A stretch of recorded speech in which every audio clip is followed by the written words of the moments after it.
There's a lot to get through, so I'll be reading from and scrolling through a script. My focus here is on project management in a project transitioning from a phase where rapid iterative development yields improvements fast and cheap to a phase where that kind of iteration becomes so much more difficult it jeopardizes the whole project. Now each iteration takes 200 tanker trucks of fuel, 39 rocket engines, and fabricating 85,000 kilograms of steel. What follows is a partial list of which SpaceX needs to fix. 1. Launch mount damage. There's a lot of it. The risk is that some solutions will be ruled out because they take too long to implement. That already happened once after the launch mount was damaged in a test firing.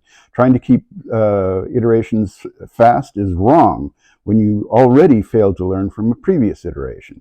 2. Damage to buildings, fuel tanks, and vehicles. If tanks and buildings need to be moved, this will increase the time needed for preventing future damage. This illustrates that failing to learn from previous iterations can cause problems getting even bigger. Engine failure on the ground. Starship lifted off with some engines shut down. This could be attributable to debris striking the engines, but it also highlights another possible area of poor decision making. Scrubbing the launch would have limited further debris damage.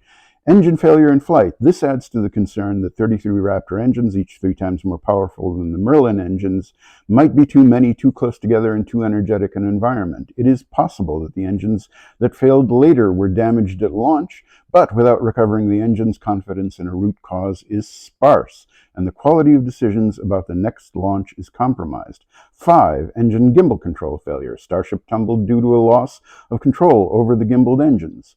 Reports indicate this was due to a loss of the hydraulics controlling the engine gimbal. 6. Damage to the joint between the booster and second stage. This is unconfirmed, but images seem to show that second stage separation might have been compromised by a partial failure of the joint between stages. 7. Damage to heat shield tiles. A popular YouTuber covering SpaceX found a piece of debris on the ground that he said looked like a bracket for attaching heat shield tiles. It is plausible that launch stresses led to the loss of some heat shield tiles. The prospects for better decision-making in the future are uncertain. Elon Musk's public statement about a next launch in 1 or 2 months is disconnected from reality. If the way you practice Agile is to require no bad surprises because they are unaffordable in terms of either time or money, that means that your good outcomes are a matter of luck. Between luck and good project management, you only need one or the other.